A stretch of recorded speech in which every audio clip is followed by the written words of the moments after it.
হেলিকপ্টারে বিয়ে। So hello everyone, সবাই কেমন আছো? আশা করি অনেক ভালো আছো অ্যান্ড আমিও ভালো আছি। আজকে তোমাদের সাথে আমার খালামুনির হেলিকপ্টারে বিয়ের ভিডিওটা শেয়ার করব, বা ব্লগ যেটাই বলো না কেন তোমরা।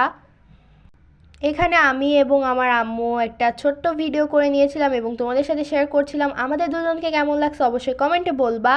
আর হেলিকপ্টারটা যেহেতু স্কুল মাঠে নামবে, তাই এখানে অনেক লোকজন ছিল দেখার জন্য। সাধারণত এই ধরনের বিয়ে খুবই কম দেখা যায়। আর আমার লাইফে আমি ফার্স্ট টাইম এরকম বিয়ে দেখলাম, তাও আমার খালামুনির বিয়ে বলে কথা। ভিডিওতে দেখতেই পাচ্ছ হেলিকপ্টারটা একেবারে বিয়ে বাড়ির সামনে দিয়ে ঘুরে এসে তারপরে নিজের গন্তব্যে নামতিছে। এখানে তোমরা দেখতে পাচ্ছ অনেক পুলিশ প্রশাসন ছিল, যার কারণে ভিডিওর মধ্যে তারা বলতেছিল যে ভিডিও করবেন একটু দূর থেকে করেন, কারণ হেলিকপ্টারে তো অনেক বাতাস হয়, এটাতে আর অনেক প্রবলেম হতে পারে মানুষজনের জন্য। তো আমার আঙ্কেল কিন্তু চলে আসছে। আর এই রকম বিয়ে তোমরা কে কে দেখছো অবশ্যই কমেন্টে বলবা। অনেক ইন্টারেস্টিং বিয়ে আমার লাইফে আমি দেখলাম। আর আমার খালামুনির বিয়ে বলে কথা, তাই না? আর একটা কথা, এই ব্লগটা অনেক বড় হবে আমি জানি, কারণ আমি হেলিকপ্টারের ভিডিওটা যতটুকু পারছি সব কিছুই তোমাদের সাথে শেয়ার করছি, কারণ আমার কাছে খুবই ভালো লাগছে এই ধরনের বিয়ে এবং এই রকম ভিডিও। তো তোমরা দয়া করে ভিডিওটা পুরো দেখো।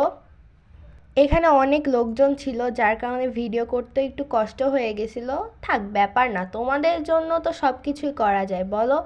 তোমাদের সাথে শেয়ার করব বলেই একটু কষ্ট করে ভিডিওগুলো করছি। আর এখন কিন্তু বর যাবে বউকে আনতে। এখানে 2-3টা মনে হয় পিক তোলা হয়েছিল, যার কারণে আমি ভিডিও করতেছিলাম বলে খেয়াল করতে পারি নাই। তো এরপরে যাবে ঘোড়ার গাড়িতে করে আনতে। আর বর যাওয়ার আগেই কিন্তু আমরা চলে এসেছি বিয়ে বাড়িতে। এখানে তাদের একটাই দাবি ছিল, হয় টাকা দিতে হবে, না হয় বউকে নেওয়া যাবে না। যাই হোক, আমরা এখানে দাঁড়িয়েছিলাম গেটে। আর সকালবেলা কিন্তু এই ফুলগুলো আমরাই কষ্ট করে ছিঁড়ছি। সব কিছুই তোমাদের সাথে পরের ব্লগে দরকার হয় শেয়ার করব। আর এখানে আমরা সবাই মিলে গেটে দাঁড়িয়েছিলাম, অনেক মজা করতেছিলাম। এবং বরযাত্রীরা কিন্তু চলে এসেছে। আর আমাদের ভাগ্য অনেক ভালো, অনেকে এই ভিডিওটা করতে পারে না। আমরা এমন জায়গায় দাঁড়িয়েছিলাম যার কারণে বরযাত্রীরা চলে আসছে। সব ভিডিওগুলাই করা হয়েছে আমাদের। তো এর পিছে আসবে ঘোড়ার গাড়ি, এই তো বর চলে এসেছে। তো এখানে আমরা সবাই মিলে ফুল ছিটানোর জন্য দাঁড়িয়ে আছি, এখন বরকে নামানো হবে।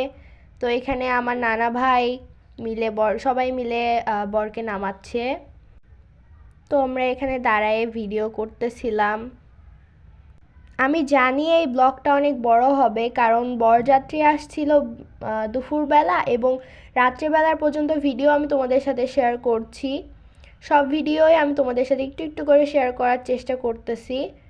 তো এই যে আমার খালামণিকে কিন্তু অনেক সুন্দর লাগছে, মাশাআল্লাহ সবাই বলো।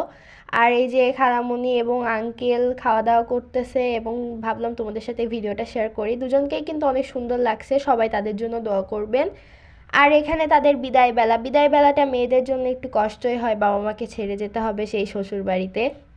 হাজার কষ্টের মধ্যেও একটু আনন্দ করা হলো, এখানে সবাই নাচানাচি করতেছিল। এখন আমার খালামণি চলে গেছে শ্বশুরবাড়িতে, এবং এটা বিয়েবাড়ির শেষ ভিডিও। তো সবাই ভালো থাকো, সুস্থ থাকো, এবং কেমন লাগলো ব্লগটা অবশ্যই কমেন্টে বলবা।